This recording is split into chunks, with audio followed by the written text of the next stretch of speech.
ആശങ്കയിലാണ് മനുഷ്യക്കടത്ത് ആരോപിച്ച് മധ്യപ്രദേശിൽ അറസ്റ്റിലായ കന്യാസ്ത്രീകളുടെ കുടുംബം. ആരോപണം അടിസ്ഥാനരഹിതമെന്ന് കുടുംബം പ്രതികരിച്ചു. മാതാപിതാക്കളുടെ പൂർണ്ണ അനുവാദത്തോടെയാണ് കുട്ടികൾ കന്യാസ്ത്രീകൾക്കൊപ്പം പോയതെന്നും സിസ്റ്റർ പ്രീതി മേരിയുടെ കുടുംബം ന്യൂസ് 18നോട് പറഞ്ഞു. ഞാനിപ്പോൾ ഉള്ളത് അങ്കമാലി എളവൂരാണ്. എളവൂരിൽ സിസ്റ്റർ പ്രീതി മേരിയുടെ വീട്ടിലാണ് ഉള്ളത്. ഒരു കുടുംബ വീടും അതോടൊപ്പം തന്നെ മറ്റ് സഹോദരന്മാർ 3 സഹോദരന്മാരുള്ളവരുടെ ആ വീട്ടിലാണ് നമ്മളുള്ളത്. എന്തായാലും ഈ വാർത്ത അറിഞ്ഞത് മുതൽ വളരെ ആശങ്കയോടുകൂടിയാണ് കുടുംബമുള്ളത്. അവരുടെ സഹോദരന്മാർ ഇവിടെയുണ്ട്. എന്തായാലും അവരോട് തന്നെ നമുക്ക് ചോദിക്കാം, എപ്പോഴാണ് ഈ വിവരം ഇവിടേക്ക് അറിയുന്നത്? മിനിഞ്ഞാന്ന് ഒരു 8 മണിയോടുകൂടിയാണ് നമ്മളത് അറിയുന്നത്. അവിടുന്ന് പ്രൊവിൻഷ്യാളെ വിളിച്ച് പള്ളി വികാരിനെ അറിയിച്ചു, അതിൽ ഞങ്ങൾ അറിയിച്ചു. പിന്നെ അവിടെ നിന്നുള്ള കാര്യങ്ങൾ ഓരോ സിസ്റ്റേഴ്സ് വഴിയാണ് നമ്മൾ പ്രൊവിൻഷ്യാൾ വഴിയാണ് ഞങ്ങൾ കാര്യങ്ങളൊക്കെ അറിഞ്ഞുകൊണ്ടിരിക്കുന്നത്. അപ്പോൾ ഈ സംഭവം അറിഞ്ഞില്ല Benny Behanan MP MLA VD Satheesan ഇന്ന് വരുമെന്ന് പറഞ്ഞിട്ട് അങ്ങനെ എല്ലാവരുടെയും സഹകരണം മുഖ്യമന്ത്രിക്ക് ഞങ്ങൾ ഇമെയിൽ അയച്ചിട്ടുണ്ട്. മുഖ്യമന്ത്രി ഇതിനകത്ത് ഇടപെട്ടിട്ടുണ്ട്. അങ്ങനെ എല്ലാവരുടെയും സഹകരണം നമ്മുടെ ഭാഗത്തുണ്ട്. കാരണം നമ്മുടെ ഭാഗത്ത് നമ്മൾ ഈ സിസ്റ്റേഴ്സിൻ്റെ ഭാഗത്ത് ഒരു തെറ്റുമില്ല. നമ്മൾ അവിടെയുള്ള ക്ലിനിക്കിലേക്ക് 3 പ്രായപൂർത്തിയായ കുട്ടികളെ റെയിൽവേ സ്റ്റേഷനിൽ ഇത് പിക്ക് ചെയ്യാൻ പോയതാണ് ചെയ്ത തെറ്റ്. ഇവിടെ മതപരിവർത്തനം എന്ന് പറഞ്ഞൊരു സംഭവമില്ല. ഈ 3 കുട്ടികളും ക്രിസ്ത്യൻസാണ്. 3 കുട്ടികൾക്കും 18 വയസ്സായതാണ്. മാതാപിതാക്കളുടെ അനുവാദത്തോടു കൂടിയാണ് അവർ വന്നേക്കണമെന്ന് അവിടെ റിപ്പോർട്ട് ചെയ്തിട്ടുണ്ട്. പിന്നെ എന്തുകൊണ്ടാണ് അവർ അറസ്റ്റ് ചെയ്തത്? നീതി നിഷേധമാണിത്. കാരണം ഒരു തെറ്റും ചെയ്യാത്ത 30 വർഷക്കാലമായി യാതൊരു സേവന രംഗത്തെ പാവപ്പെട്ടവരെ കുഷ്ഠരോഗികളെ പരിചരിച്ചുകൊണ്ടിരിക്കുന്ന ഈ കന്യാസ്ത്രീകളെയാണ് തുറുങ്കിലടച്ചിരിക്കുന്നത്. ഈ രാജ്യം എങ്ങോട്ടാണെന്ന് ഞങ്ങൾക്ക് ആശങ്കയാണ്. മറ്റു കന്യാസ്ത്രീകൾക്ക് സംഭവിക്കുമ്പോൾ നമ്മുടെ കുടുംബത്തിൽ സംഭവിച്ചപ്പോൾ നമുക്ക് ആ വേദന പെട്ടെന്ന് മനസ്സിലാക്കാൻ സാധിക്കുന്നു. എപ്പോഴെങ്കിലും ഈ ഇത്തരം ഒരു ഭീഷണിയോ അങ്ങനെ എന്തെങ്കിലും കാര്യങ്ങൾ നിലനിൽക്കുന്നതായി പറഞ്ഞിട്ടുണ്ട്? കാരണം 30 വർഷത്തിൽ അധികമായിട്ട് ഇവർ നോർത്ത് ഇന്ത്യയിലാണല്ലോ സേവനം ചെയ്യുന്നത്. ഏതെങ്കിലും ഘട്ടത്തിൽ ഏതെങ്കിലും ഭീഷണിയുള്ളതായോ അല്ലെങ്കിൽ മുന്നോട്ട് പോകാൻ പറ്റാൻ കഴിയാത്ത സാഹചര്യമുള്ളതായോ പറഞ്ഞിട്ടുണ്ടോ? സിസ്റ്റർ എപ്പോഴും നേഴ്സായതുകൊണ്ട് ക്ലിനിക്ക് ഹോസ്പിറ്റലിലുള്ള സ്ഥലത്താണ് ആൾ കൂടുതൽ ജോലി ചെയ്യുന്നത്. പക്ഷേ ആൾ ഞങ്ങളോട് പറഞ്ഞിരുന്നു, ഒരു പഴയ കാലം പോലെയല്ല, നമുക്ക് സഭാവസ്ത്രം ഇട്ട് പുറത്തു പോകാൻ പറ്റാത്ത അവസ്ഥയിലേക്ക് പോകുന്നു. അവരുടെ യൂണിഫോം വരെ സാരിയാക്കിയാലോ എന്ന് കാര്യം അച്ഛന്മാരൊക്കെ തീരുമാനിക്കുന്നു, വൈദികരൊക്കെ തീരുമാനിക്കുന്നു. പുറത്തു പോകാനുള്ള ഒരു പേടി ഈ സന്യാസി സമൂഹത്തിന് ഉണ്ട് എന്നുള്ള കാര്യം ഞങ്ങളോട് പങ്കുവയ്ക്കുകയുണ്ടായി. ഇവിടെ സംഭവിച്ചത് അതൊക്കെ തന്നെയാണെന്നാണ് ഞങ്ങൾ വിശ്വസിക്കുന്നത്. ഞങ്ങൾക്ക് മാധ്യമത്തിലൂടെ വന്ന അറിവും മാത്രമേ ഞങ്ങൾക്കുള്ളൂ. ഞങ്ങൾക്ക് സിസ്റ്ററായിട്ട് നേരിട്ട് സംസാരിക്കാനോ എന്താ സംഭവിച്ചതെന്ന് പറയാനോ പറ്റിയിട്ടില്ല. ഇന്ന് ഞങ്ങൾ എന്തെങ്കിലും ഒന്നും അവിടെ തീരുമാനമായില്ലെങ്കിൽ ഞങ്ങളൊന്ന് അങ്ങോട്ട് പോകാനായിട്ട് ആലോചിക്കുന്നുണ്ട്. പക്ഷേ അവരെല്ലാവരും സിസ്റ്റേഴ്സും പ്രൊവിൻഷ്യാളും എല്ലാവരും അവിടെ എന്താ നിയമം എല്ലാം ചെയ്യുന്നുണ്ട്. പക്ഷെ എന്നിരുന്നാലും ഞങ്ങൾ നിന്നുകൊണ്ട് തീരുമാനമായില്ലെങ്കിൽ നേരിട്ടൊന്ന് പോകാനായിട്ടാണ് ഞങ്ങൾ ആഗ്രഹിക്കുന്നത്. മൂത്ത സഹോദരനാണ്. നാട്ടിൽ ഇനി ഈ രാജ്യത്ത് ഇങ്ങനെ സിസ്റ്റേഴ്സിന് ഈ തരത്തിലൊരു അവസ്ഥ ഇനി ഉണ്ടാകരുത്. ഒരു തരി പോലും തെറ്റ് ചെയ്യാത്ത 2 കന്യാസ്ത്രീകളെ പാവങ്ങൾക്ക് വേണ്ടി ജീവൻ, ഈ വജ്രങ്ങൾ എന്ന് പറഞ്ഞ സംഘടന ആൾക്കൂട്ടം പറഞ്ഞതുപോലെയാണ് പോലീസ് കേസെടുത്തത്. നിങ്ങൾ നോക്കുക, ഈ വജ്രങ്ങൾ എന്ന് പറഞ്ഞ സംഘടന അവർക്ക് പോലും എന്തെങ്കിലും അപകടം പറ്റിയാൽ ശുശ്രൂഷിക്കുന്ന നേഴ്സുമാരെയാണ് ഇവർ ഈ തുറുങ്കിലടച്ചത്.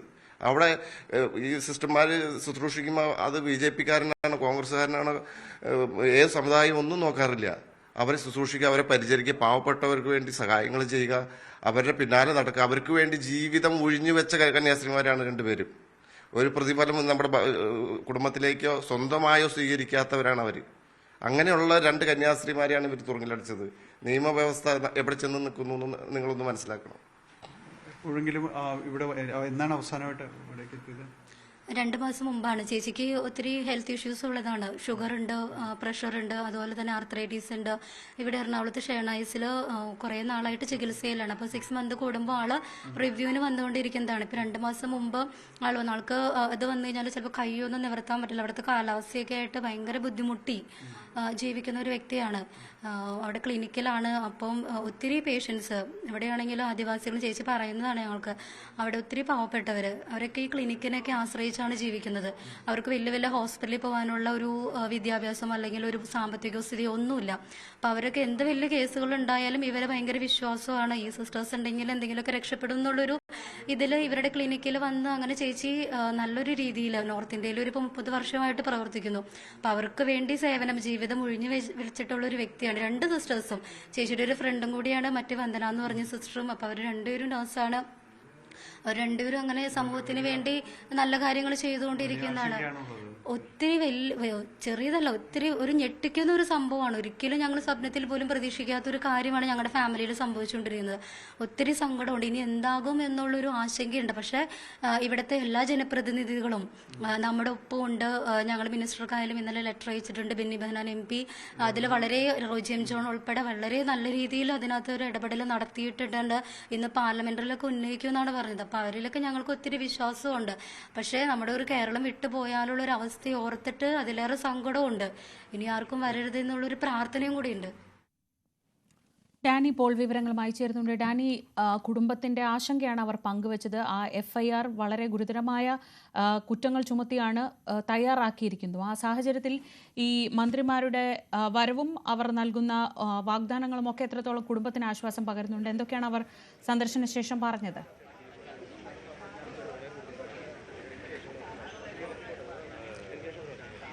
ശ്രീജ, ഇപ്പോൾ രണ്ട് മന്ത്രിമാർ ഇവിടേക്ക് വന്ന് സന്ദർശന കുടുംബത്തെ സമാശ്വസിപ്പിച്ച് കടന്നുപോയിരിക്കുന്നു. മന്ത്രി P. രാജീവും റോഷി അഗസ്റ്റിനും.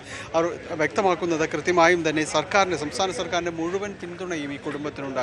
കുടുംബം ഒറ്റയ്ക്കല്ല എന്നതാണ്. നമ്മൾ ദൃശ്യങ്ങളിലേക്ക് നോക്കുമ്പോൾ തന്നെ അറിയാം, ഇതൊരു വലിയ രീതിയിൽ ആളുകൾ ഇവിടേക്ക് എത്തിക്കൊണ്ടിരിക്കുകയാണ്. ഇത് രാഷ്ട്രീയ ഭേദമന്യേ നിരവധി ആളുകൾ ഇവിടേക്ക് വന്നുകൊണ്ടിരിക്കുകയും ചെയ്യുന്നു. കാരണം ഇവർ പറയുന്നത്, കുടുംബത്തോട് സമാശ്വസിപ്പിച്ചുകൊണ്ട് അവരോട് പറയുന്നത് മുഴുവൻ പിന്തുണയുമുണ്ട്. നേരത്തെ മന്ത്രിമാർ പറഞ്ഞതുപോലെ എല്ലാ പിന്തുണയും നൽകാൻ, എല്ലാ സഹായവും നൽകാൻ തന്നെ മുഖ്യമന്ത്രി തന്നെ നേരിട്ട് ആവശ്യപ്പെട്ടിട്ടുണ്ട്. അതനുസരിച്ചുള്ള നിർദ്ദേശങ്ങൾ നൽകുന്നു. നിയമസഹായം ഏതെങ്കിലും രീതിയിൽ ആവശ്യമുണ്ടെങ്കിൽ അത് നൽകാൻ തയ്യാറാണ്. അതായത് അഭിഭാഷകരെ അടക്കം നിയോഗിക്കണമെങ്കിൽ അതെല്ലാം തന്നെ നൽകാൻ തയ്യാറാണ് എന്ന് പറഞ്ഞിരുന്നു. അപ്പോൾ നിലവിൽ അവിടെ അഭിഭാഷകനെ ചുമതലപ്പെടുത്തിയിട്ടുണ്ട് എന്നവർ പറഞ്ഞു. മികച്ച അഭിഭാഷകനെ തന്നെ അവിടെ ചുമതലപ്പെടുത്തിയിട്ടുണ്ട്. ഏതെങ്കിലും രീതിയിൽ അത്തരം കാര്യങ്ങൾ സഹായം ആവശ്യമുണ്ടെങ്കിൽ അത് നൽകാൻ തയ്യാറാണ്, സംസ്ഥാന സർക്കാരിൻ്റെ ഭാഗത്തു നിന്ന് തന്നെ നൽകാൻ തയ്യാറാണ് എന്നത് പറഞ്ഞു. അദ്ദേഹം P. രാജീവ് സൂചിപ്പിച്ചിരിക്കുന്നത് ഇത് തികച്ചും ഒരു കടന്നുകയറ്റം തന്നെയാണ് നടത്തിയിരിക്കുന്നത്. ഒരു പ്രത്യേക മതവിഭാഗത്തിൻ്റെ മേൽക്കല്ല, അത് കൃത്യമായിട്ട് തന്നെ ഏത് മതത്തിലും വിശ്വസിക്കാൻ കഴിയാമെന്നത് ആ മൗലികമായ അവകാശങ്ങൾക്ക് നേരെയാണ് ഈ ഒരു കടന്നുകയറ്റം നടത്തിയിരിക്കുന്നത്. അത് തീർച്ചയായും പ്രതിഷേധിക്കേണ്ടതാണ്, എതിർക്കപ്പെടേണ്ടതാണ്, ചോദ്യം ചെയ്യപ്പെടേണ്ടതാണെന്ന് അദ്ദേഹം പറയുന്നു. പ്രതിഷേധത്തിനൊപ്പം തന്നെ എല്ലാവിധ നിയമസഹായവും നൽകാൻ സംസ്ഥാന സർക്കാർ തയ്യാറാണ്. ആ രീതിയിലാണ് കാര്യങ്ങൾ മുന്നോട്ട് കൊണ്ടുപോകുന്നതെന്ന് പറയുന്നു. ഇന്ന് അതിനൊരു അപ്ഡേഷനുള്ളത്, നിലവിൽ കിട്ടിയിരിക്കുന്നൊരു വിവരമനുസരിച്ച് ഇന്ന് ജാമ്യാപേക്ഷ സമർപ്പിക്കാൻ സാധിക്കില്ല എന്ന് തന്നെയാണ്. ചില സാങ്കേതിക കാരണങ്ങൾ, അത്തരം കാര്യങ്ങൾക്ക് ഇന്ന് ജാമ്യാപേക്ഷ ഇന്ന് നൽകാൻ കഴിയില്ല. തൊട്ടടുത്ത ദിവസം തന്നെയായിരിക്കും അത് സമർപ്പിക്കാൻ കഴിയുക എന്നതാണ് അറിയാനായിട്ട് സാധിക്കുന്നത്. ഏതെങ്കിലും രീതിയിൽ ഇത് നീണ്ടു പോവുകയാണെങ്കിൽ കുടുംബാംഗങ്ങൾ തന്നെ അങ്ങോട്ടേക്ക് പോകാനും അവർ ഉദ്ദേശിക്കുന്നുണ്ട് എന്ന് കുടുംബാംഗങ്ങൾ വ്യക്തമാക്കുകയുണ്ട്. ഏതായാലും കേരളം ഇവർക്ക് ഈ കുടുംബത്തിന് പിന്തുണ നൽകുന്ന സിസ്റ്റർ രണ്ടുപേരുടെയും, മന്ത്രിയുടെയും അതോടൊപ്പം തന്നെ പ്രീതമേരിയുടെയും, നമ്മളുള്ളത് അങ്കമാലിയിലെ എളവൂരിലുള്ള സിസ്റ്റർ പ്രീതമേരിയുടെ ആ വീട്ടിലാണ്. ഇവിടേക്ക് നിരവധിയായ ആളുകൾ ഇവിടേക്ക് വരികയും ഒപ്പം തന്നെ ഈ കുടുംബത്തെ അവർ സമാശ്വസിപ്പിക്കുകയും ചേർത്ത് നിർത്തുകയും ചെയ്യുന്നുണ്ട്. ഒറ്റയ്ക്കല്ല, ഈ ഒരു പ്രതിസന്ധി ഘട്ടത്തിൽ എല്ലാവരും കൂടെയുണ്ട് എന്ന രീതിയിൽ തന്നെ അവരെ ആശ്വസിപ്പിച്ചുകൊണ്ട് കടന്നു പോകുന്നു. അല്പസമയത്തിനകം പ്രതിപക്ഷ നേതാവ് VD സതീശനും കൂടി ഇവിടേക്ക് എത്തുമെന്നാണ് നമ്മൾ മനസ്സിലാക്കാൻ കഴിയുന്നത്. ഏതായാലും എല്ലാവിധ പിന്തുണയും നൽകിക്കൊണ്ട് ഇവരെ ചേർത്ത് നിർത്തിക്കൊണ്ട് മുന്നോട്ട് പോകുക, പ്രതിഷേധത്തിനൊപ്പം നിയമ പോരാട്ടവും എന്ന രീതിയിൽ തന്നെയാണ് ഇവിടെ എത്തുന്ന എല്ലാവരും തന്നെ ഒരു ആശയം പങ്കുവയ്ക്കുന്നത്. കാരണം ഇത് പ്രതിഷേധിക്കപ്പെടേണ്ട ഒരു കാര്യം തന്നെയാണ് എന്ന് പറയുന്നു. കുടുംബം സൂചിപ്പിക്കുന്നത് പോലെ നേരത്തെ പലതവണ സിസ്റ്റർ പറയുകയുണ്ടായിരുന്നു, അവിടെ ഈ രീതിയിലേക്ക് പഴയതുപോലെയല്ല കാര്യങ്ങളും, തീർത്തും ദുർഘടമാകുന്ന രീതിയിലേക്കാണ് പോകുന്നത്. അവർ ഒരു നഴ്സിംഗ് ഹോമിൽ ബന്ധപ്പെട്ടാണ് അവർ പ്രവർത്തിക്കുകയും ചെയ്യുന്നത്, ആതുര ശുശ്രൂഷ രംഗത്താണ് അവർ പ്രവർത്തിക്കുകയും ചെയ്യുന്നത്. അവിടെ പോലും പലപ്പോഴും വെല്ലുവിളി നേരിടുന്ന ഒരു സാഹചര്യമാണ് ഉള്ളതെന്ന് പലപ്പോഴും സിസ്റ്റർ സൂചിപ്പിച്ചതായി കുടുംബാംഗങ്ങൾ തന്നെ പറയുകയും ചെയ്യുന്നുണ്ട്. ഏതായാലും ഈ ഒരു അവസ്ഥയിൽ കുടുംബത്തിനൊപ്പം നിൽക്കുകയാണ് കേരളത്തിൻ്റെ ഒരു പൊതു മനസ്സ് എന്ന് പറയാം. പലരും ഇവിടേക്ക് നേരിട്ടെത്തുന്നു, ആശ്വസിപ്പിക്കുകയും ചെയ്യുന്നുണ്ട്.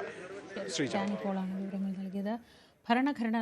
ഭരണഘടനാ വിരുദ്ധമായ നടപടി എന്നാണ് P. രാജീവ് പ്രതികരിച്ചത്. കേരളം മുഴുവൻ കൂടെയുണ്ട്, സംസ്ഥാന സർക്കാരിൻ്റെ എല്ലാ പിന്തുണയും, ഇവർക്ക് നിയമസഹായവും ഉണ്ടാകും എന്നുകൂടി ഉറപ്പ് നൽകി.